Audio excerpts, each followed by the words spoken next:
Welcome. Today we are going to address the philosophy of the French atheist existentialist Jean-Paul Sartre and his view of existentialism, which you will note differs from that of other existentialists, including theistic and atheistic existentialists. To begin with, existentialism has got different branches and they look at things differently. For our discussions, the two atheist existentialists that we're choosing to highlight are Sartre and Nietzsche, and we'll understand that while they might share this idea of being atheist existentialists, not all existentialism is the same, and not all atheist existentialists will hold the same moral views either. To start with, I'm going to be so bold as to point out something that's wrong with Sartre. In many ways, this is a very bold statement for me to make because Sartre is generally regarded as the greatest of the French existentialists and the father of French atheistic existentialism. And for me to sit back later and say, yeah, you were wrong about this, seems a little petty and nonsensical and really kind of problematic in all sorts of different ways. But Sartre ends up making a statement somewhat casually and somewhat very importantly in his work Existentialism as a Humanism that a lot of people, because Sartre is an expert in this field, take to just be true, and yet it's not. And this is a claim around the notion of one's existence preceding one's essence. This is in fact a central tenet of atheistic existentialism as advocated by Sartre, but this is not the case for all existentialists. He ends up claiming that theistic existentialists would agree with this claim in his work, and while he might find a few who would, it really wouldn't be apt to say that that's an accurate statement. People like Kierkegaard would vigorously disagree with this, and we'll kind of tease out the idea of existence and essence and what these mean here in a little while. But this is a very important distinction to be made between atheistic existentialists like Sartre and Camus and Nietzsche and theistic existentialists, on the other hand, like Kierkegaard and Dostoevsky. Another subtle but key distinction between these groups is over terms which have a certain amount of overlap in their meaning, but how they're applied is also very different. The notion of the absurd is really important for Camus and has its grounding in the fact that there is no God for his position.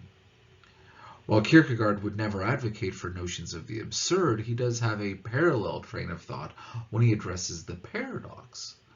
And in many ways, the paradox is the absurd, but with the distinction that there is a God and an object for which faith must be done, and yet trying to think what thought itself cannot think, trying to reach beyond yourself, could be seen as an absurdity. It's got fruit at the result of it for Kierkegaard, and therefore it's not an absurdity, but a paradox, and is a driving force of his notion of theistic existentialism. So, if existentialism is not what you're going to get it casually mentioned by Sartre as your existence preceding your essence, or the idea of the absurd, what is it? Well, we've mentioned this a little bit before, but importantly, existentialism is a school of philosophical thought that emphasizes your choices and your decisions. It's about what you decide to do, because when you decide to do something, that has everything wrapped up into it. It makes you who you are. And so you can't casually make a decision. All decisions will carry the weight that Kierkegaard had with breaking off his engagement with Regine Olsen. That it's hard and difficult, but yet a task that needs to be done. This is the emphasis of what existentialism truly is it's about your choices. It's not about absurdity, although your choices might be based on absurdity. It's not about a paradox, although your choices might be wrapped up within a notion of a paradox. It does have a relation between your existence and your essence. And depending on how you're going to be presenting your notions of existentialism, these will look differently.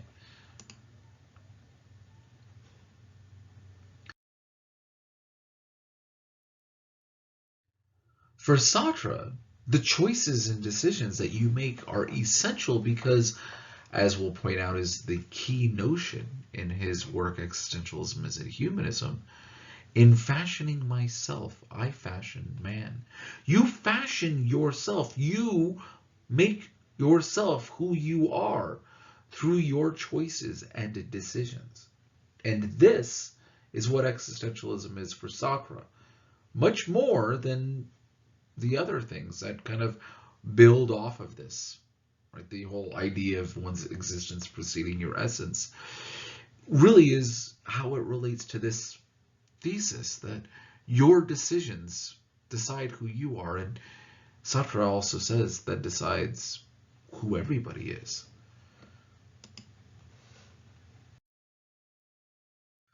So how would I define existentialism?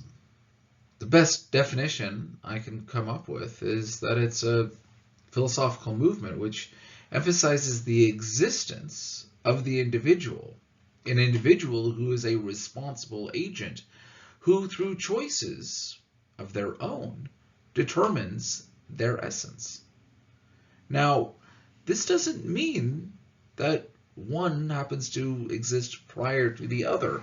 And again, depending on how we would like to address this, we would look at these ideas differently.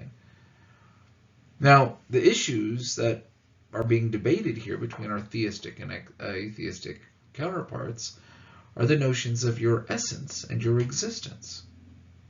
These are supposed to be one. These are supposed to be identical. Your essence is what you are, who you are as an individual. If I was to ask you who you are, you'll give me your name, maybe an occupation, maybe a couple of traits, right? Who do you think you are in yourself? This is the notion of your essence, as opposed to your existence, and that is that you are. Right? You exist. You breathe, you walk, you talk, you relate with other people, etc. Right? However you're going to find existence, undoubtedly you would say that you exist. If you don't, then this is a whole different discussion for you, isn't it? But the fact that you believe that you exist means that you're out here amongst everything else. So the question between our different camps of existentialists is, which one comes first? Your essence or your existence? Who you are or what you do? And these, again, who you are and what you do should be the same. Your choices and decisions are to bring these things together in one form or another. So, quick poll. Have you ever stolen something? Yes? Have you ever lied? Maybe? Would it be accurate to say that if you steal, that you are a criminal and a thief? That this is who you are? After all, what you've done is stolen. It's the act of a thief. Would it be accurate to say that if you have lied, that you are a liar? Would it be okay for somebody to characterize you as a thief and a liar? After all, if you've stolen even a little thing, even if it was a while ago, maybe you were a child, maybe it was a paperclip from work, doesn't matter, it wasn't yours, you stole it. You are a thief. If you've ever lied, no, yeah, this food is great. Oh, it's horrible. but I'm going to say it's great. I don't want to hurt your feelings. Or yeah, I'll call you again. Yeah, I don't ever want to talk to you again. This was the worst date ever, or whatever, right? If you've lied, even if it's for a good reason, even if you can come up with a million reasons why it's okay, you are a liar. And many of you who are listening to me, engaged in this class, are a bunch of liars and thieves. If you were to ask me to write you a letter of recommendation, should I state so-and-so was a general good student? It's amazing what they're able to do, seeing as they are a liar and a thief. You'd probably say, you should leave that other part out. That's not really how I see myself. You would probably say, since the majority of people do say this, no, I'm a good person. Those are exceptions to who I am. They're not really who I am. That my existence didn't correspond with my essence. Even though what your existence has demonstrated is that you are a thief and a liar. Is there a difference depending on the action of what we would say changes somebody's essence? How about if they murdered somebody? I just casually, murdered people. That doesn't mean I'm a murderer. Or would you say, nope, sorry, that's a big one. That one you're stuck with. Does it matter the severity of it? Or does it only mean that when you decided it was okay to lie, that you're a casual liar? That you think lying is so unimportant that it is really who you are all the more. The murderer might actually feel great and grave remorse over this action. It might be something that haunts them all the days of their life that they did this. Yet you are making excuses and ignoring the fact that you lie and steal. Maybe you don't. Maybe I'm talking to your classmates instead of you. Maybe you've been the perfect, paradigm of virtue your entire life. Congratulations, if so. But are there certain actions which change who you are in your essence? Or is it just your existence? We can very clearly see this sort of debate and discussion between our different types of existentialists on this very basic question. Are you indeed a liar and a thief? Or have you just lied and stolen?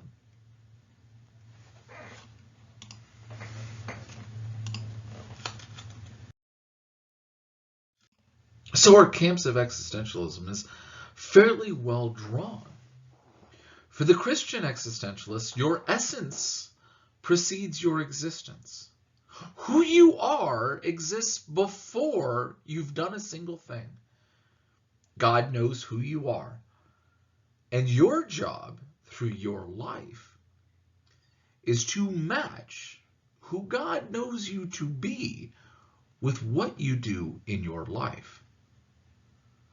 You are to live up to the virtues and character to which God envisions you to be. And your choices are difficult, but you have a calling, you have a direction, you have an identity, and you need to live up to that. And again, your choices are very important with that. For the atheist existentialist, your existence precedes your essence. There's nothing but you to tell you who you are. And the only way of telling you who you are is by what you do. So if you steal, that is who you are. If you lie, that is who you are. You know why I know that? Because you did it.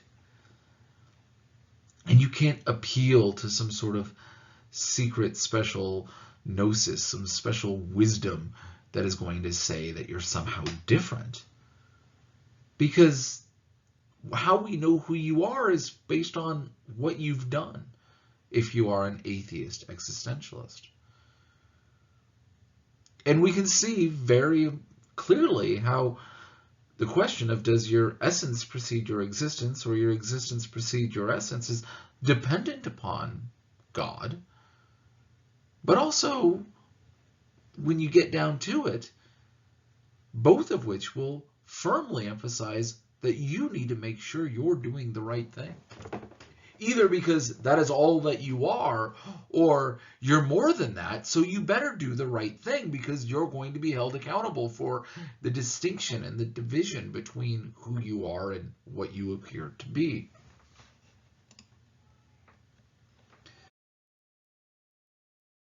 Sartre lived and wrote during the glory days of existentialism. It really had its vintage years, as it were, following the Second World War. And the idea of existentialism became so ubiquitous with kind of philosophy and kind of a new post-war thought that it kind of lost all of its meaning.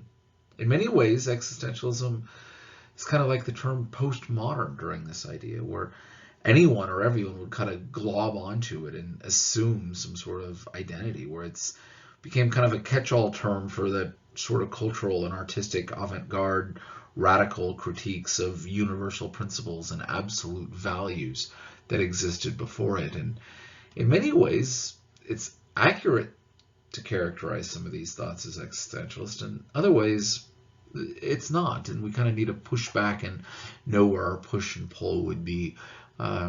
There's a problem when a term becomes so overly used that it loses its actual meaning. And so many of you might have your image of existentialism being in this period as opposed to others. Jean-Paul Sartre lived 1905 to 1980. His work as an atheist existentialist in France was during this sort of glory days, where you might not even want to call yourself an existentialist because the meaning could have been all sorts of other things. His major works include Being in Nothingness and No Exit. The work we're addressing today is Existentialism, is Humanism, and he's got quite a few others.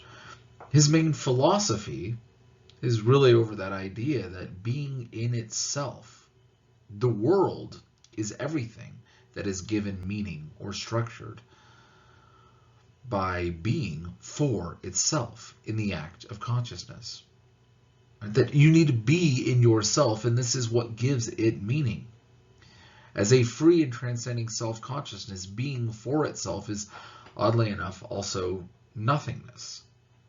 Therefore, we have this connection between being and nothingness in his major work. He ends up developing what is known as a phenomenological ontology, centering along this reflexive analysis of consciousness, wherein consciousness of something is distinguished from the consciousness of the self that is reflexively implicit or mirrored in the consciousness of something. So your self helps you understand what that object is as it's reflecting upon yourself when you look at what other things are. It's a little confusing for some, but this is the sort of reflexive, as it said, ontology, right? That the way you understand things is also through how you look at yourself. And in many ways, we can see the basis of Sartre's notion of philosophy here being in relation to Hegel and his master-slave dialectic, as well as the categories instituted by Kant and really grounded in a very broad and yet also deep understanding of the philosophies that have existed prior to his writing in that post-war period. For our discussion today, the focus is on the idea of ethics as applied through his understanding of existentialism. And he's advocating for this in the work Existentialism is a Humanism. He says the purpose here, his purpose, is to offer a defense of existentialism against several reproaches that have been laid against it. Already at this period, there are those who don't like existentialism and are rejecting it and pushing back against this idea that has become so broad that it has almost lost its meaning here. See, the question is also only complicated because there are two kinds of existentialists. There are, on one hand, the Christian existentialists, and on the other hand, atheist existentialists, among whom he's going to place Heidegger, as well as the French existentialist to whom he's a representative. What they have in common is simply the fact that they believe that existence comes before essence, or, if you will, that we must begin from the subjective. And what do we mean by that? Now, notice here that he's equating this essence and existence thing with that beginning of the subjective, that you're going to begin with your own position. Now, if we're going to interpret his idea that the Christian existentialists will say that we need to begin with the subjective, then you're right. But if we're going to mean that who you are, what one's essence is only contained in the subjective, then you're wrong. And there's a subtle but very important distinction between this, and this is why I needed to lay out that caveat on Sartre and his notion of existentialism at the very beginning.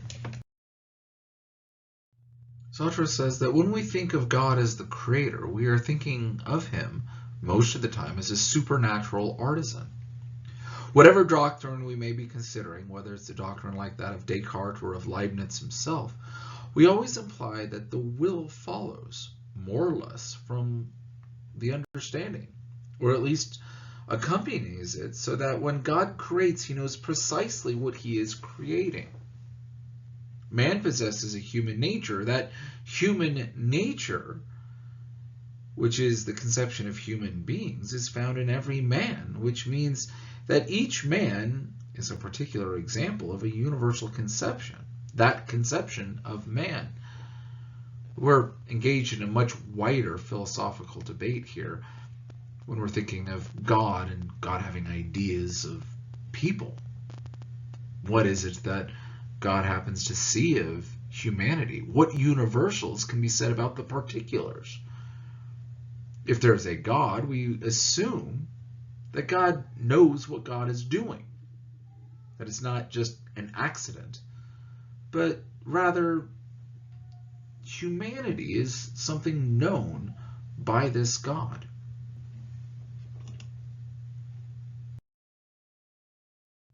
This is now challenged by atheistic existentialism. He says, of which he's a representative, declares with greater consistency that if God does not exist, there is still yet one being whose existence comes before its essence, a being which exists before it can be defined by any conception of it. But if God doesn't exist, then the idea of what human nature is does not exist in the mind of God. But yet he says that there is this being who can exist before they know what it is, whose conceptions of the nature exist ahead of time. That being is man, or as Heidegger has it, the human reality. What do we mean by saying that existence precedes essence? We mean that man, first of all, exists, encounters himself, surges up in the world, and defines himself later. You were all born. You live. You then at some point decide, I am not going to do this, that, or the other because that's not who I am. You decide this is going to be what my vocation is. I'm going to engage my life towards these pursuits. And this is going to be how I define who I am.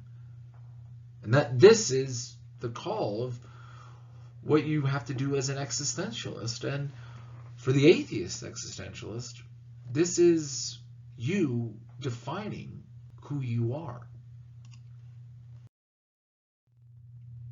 Therefore, this is also going to lead us to that first principle of existentialism. He says if man as the existentialist sees himself is not definable, it is because, to begin with, he is nothing. How are you going to define who you are? He says the starting point is that you are simply nothing. There's nothing there. He will not be anything until later.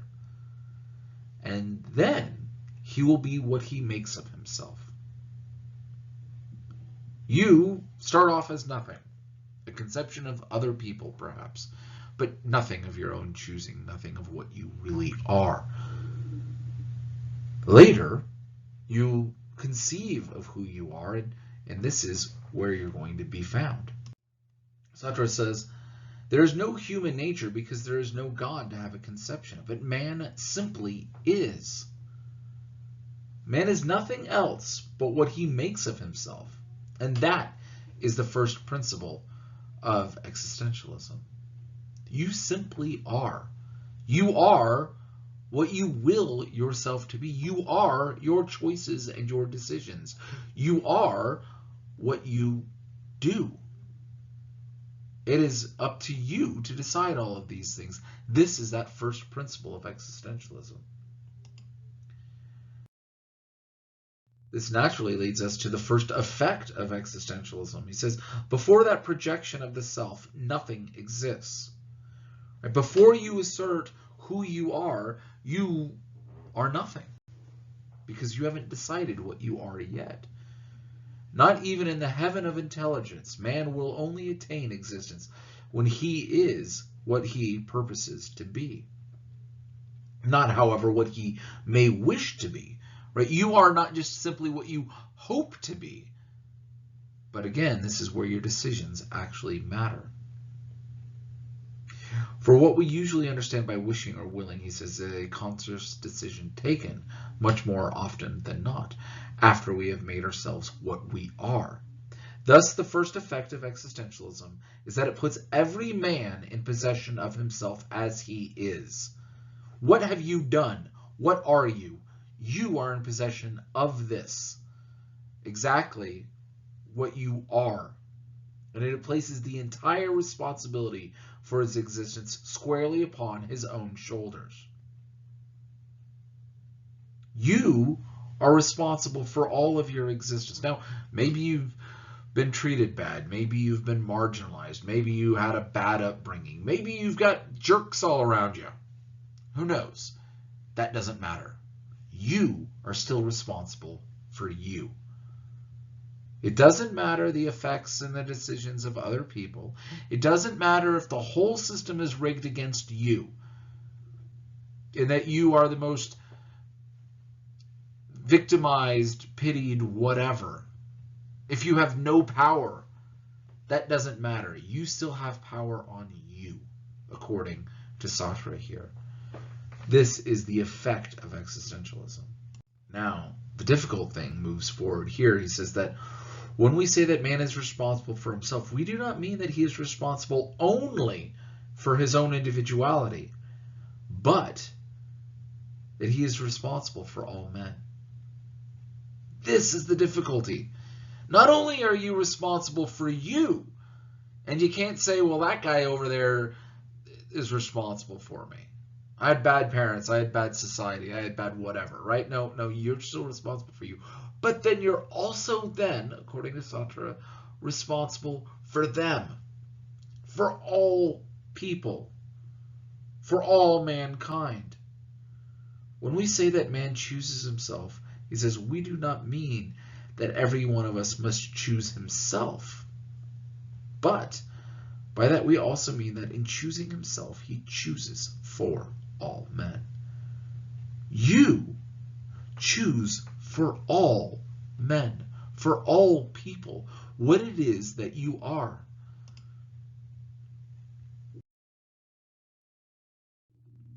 To choose between this or that is at the same time to affirm the value of that which is chosen, for we are unable ever to choose the worse. Now, this is something we might disagree with, and in many ways he's got a differing view here of what Aquinas lays out as the idea that we always choose goods. Sartre is taking this a couple of steps farther and saying that you're incapable of choosing the worse. What we choose is always the better, and nothing can be better for us unless it is better for all. You've decided this is what is best for all.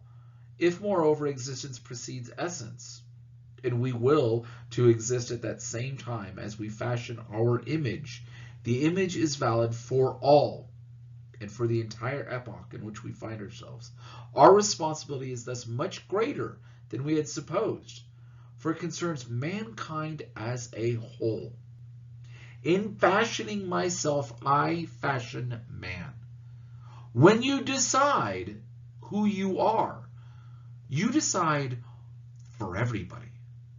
You decide that this is what humanity is, because humanity exists only in your mind, only in your conception of it. And your conception of that is based on your conception of yourself. Right? Once again, we return to that phenomenological ontology, right? This reflexive analysis of consciousness, where your consciousness of something is distinguished from the self-consciousness that is reflexively implicit or mirrored in this consciousness of this something.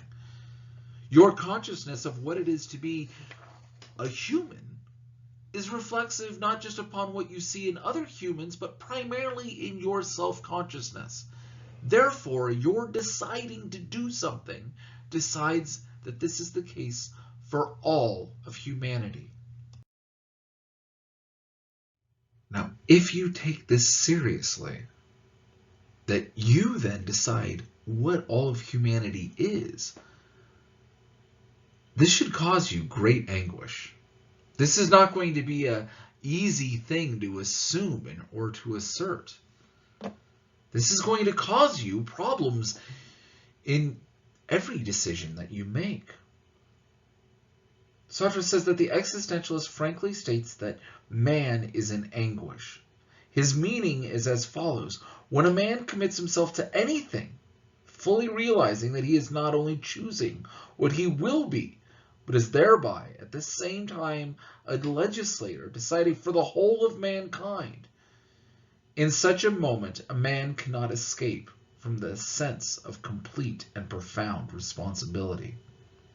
You have this great giant weight on every decision you make. Of course, he says this is the anguish that Kierkegaard calls the anguish of Abraham. Right? When Kierkegaard spoke of Abraham having to make the decision about what to do regarding his son and the binding of Isaac and that whole story, Kierkegaard talks about the anguish that would have existed and the difficulty that exists for Abraham to be able to engage in this unthinkable act, and yet he must act. This is the sort of anguish you should have over every decision that you make. Sartre then says, who then can prove that I am a proper person to impose by my own choice my conception of man upon mankind? I shall never find any proof whatever. There will be no sign to convince me of it. If a voice speaks to me, it is still myself who must decide whether the voice is or is not that of an angel. Who are you to decide for everybody? But yet, you are exactly the person who is deciding this. All leaders, Sartre says, know that anguish. It does not prevent their acting. On the contrary, it is the very condition of their action. For the action presupposes that there is a plurality of possibilities, and in choosing one of these, they realize that it has value only because it is chosen. There's a finite but large number of possibilities that exist for every moment. Your act of choosing it is what gives it value. And it also is what causes you anguish. Now it is anguish of that kind which existentialism describes, and moreover, as we shall see, makes explicit through direct responsibility towards other men who are concerned. Far from being a screen which could separate us from action, it is a condition of action itself.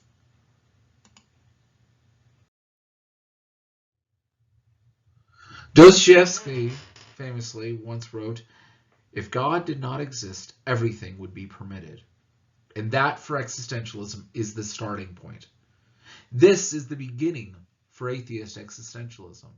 that everything indeed is permitted if God does not exist. And man is in the consequence forlorn, for he cannot find anything to depend upon, either within or outside of himself. He discovers forthwith that he is without excuse. For if indeed existence precedes essence, one will never be able to explain one's action by reference to a given specific human nature. There is no determinism. You can't say, I only did this because of the human condition. No, your choice decided it.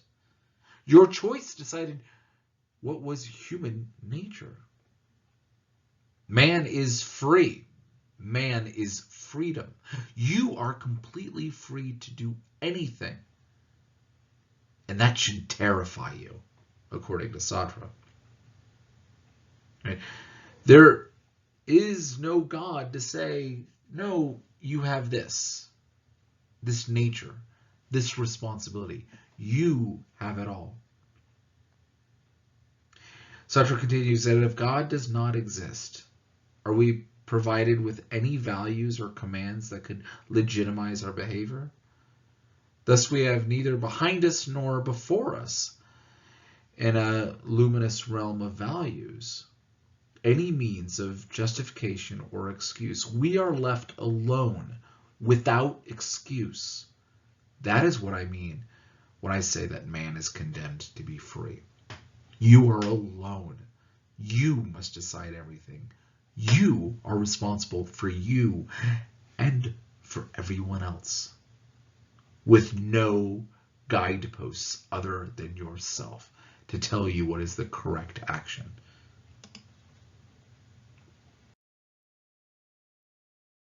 This, of course, is the very heart and center of existentialism.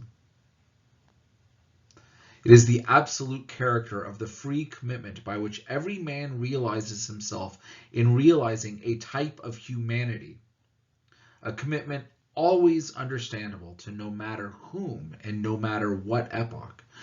You are responsible, and this is where you're realizing yourself and all of humanity. It is bearing upon the relativity of the cultural pattern which may result from such an absolute commitment. One must observe equally the relativity of Cartesianism and the absolute character of the Cartesian commitment. In this sense, you may say, if you like, that every one of us makes the absolute by breathing, by eating, by sleeping, or by behaving in any fashion whatsoever. You become the absolute. Right? This is the character. Your choices then dictate what things are going to be. This is a doctrine of action. It's not just speculation, but you must do something as a result of it. Sartre states that existentialism is nothing else but an attempt to draw the full conclusions from a consistently atheistic position. Its intention is not in the least that of plunging men into despair, as many kind of lampoon existentialism as, especially the defense that Sartre is trying to address here. And if by despair one only means, as the Christians do, any attitude of unbelief, the despair of existentialists is, of course, something entirely different. Existentialism is not atheist in the sense that it would exhaust itself in the demonstrations of the non-existence of God. It declares rather that even if God existed, that would make no difference from its point of view. Not that we believe God does exist, but we think that the real problem is not of God's existence.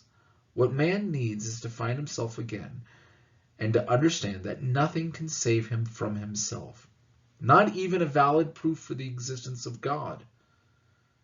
In this sense, existentialism is optimistic. It is a doctrine of action.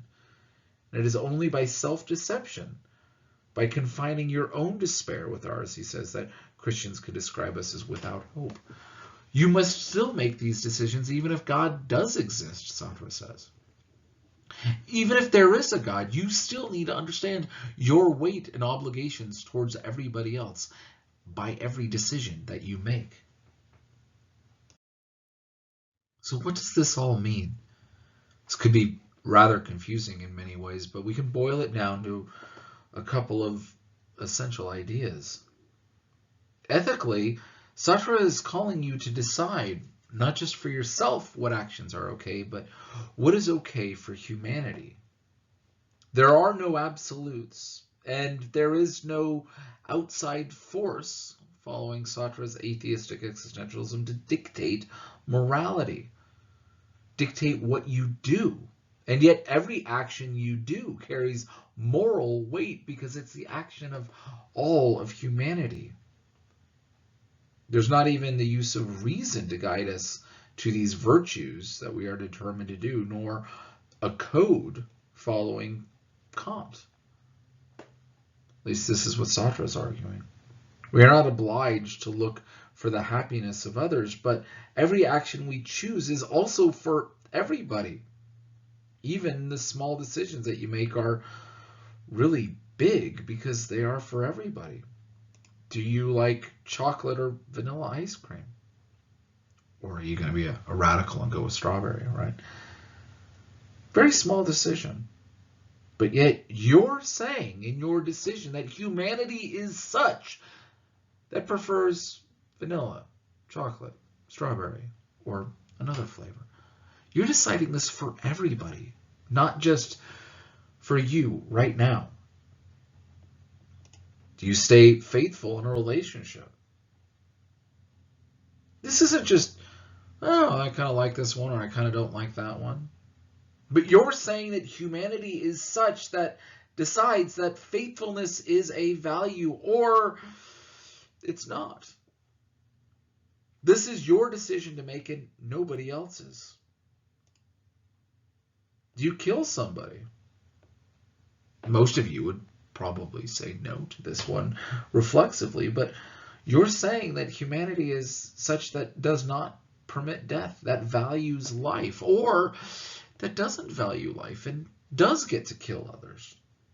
Do you ditch class?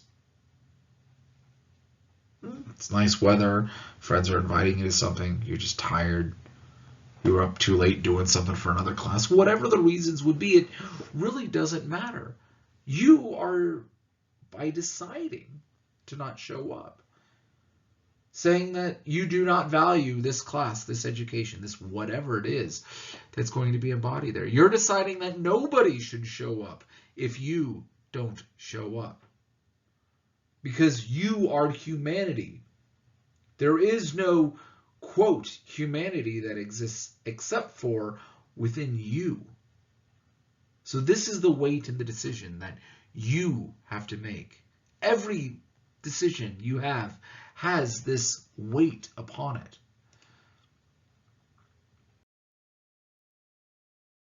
So who's right, Nietzsche or Sartre? Or maybe neither. That's always a possibility. Do we hold Nietzsche's idea that I am morality itself and nothing outside of me is moral? That you can decide to do anything you want because screw it, you get to do whatever you want. If only you have the will to power to decide and to rise up and to be one of those Ubermensch. Or in fashioning myself, do I fashion all of mankind? And it's my decisions that hold great weight. That I have to decide for everybody. It's not, can I get it, I should get it, but is this what I think all of humanity is? Which one of these is the ethical standard? Well, both of these men are atheist existentialists, and both have the idea that it's about your choices and your decisions. Where those come from and where you're going to go with those are radically different. But you are still the one who must decide. And it's about your decisions, not the whims of somebody else. So, which one is stronger? Only about you? Everything's relative? Or it's about everybody? And every decision you have carries that entire weight. It's not an easy choice to be.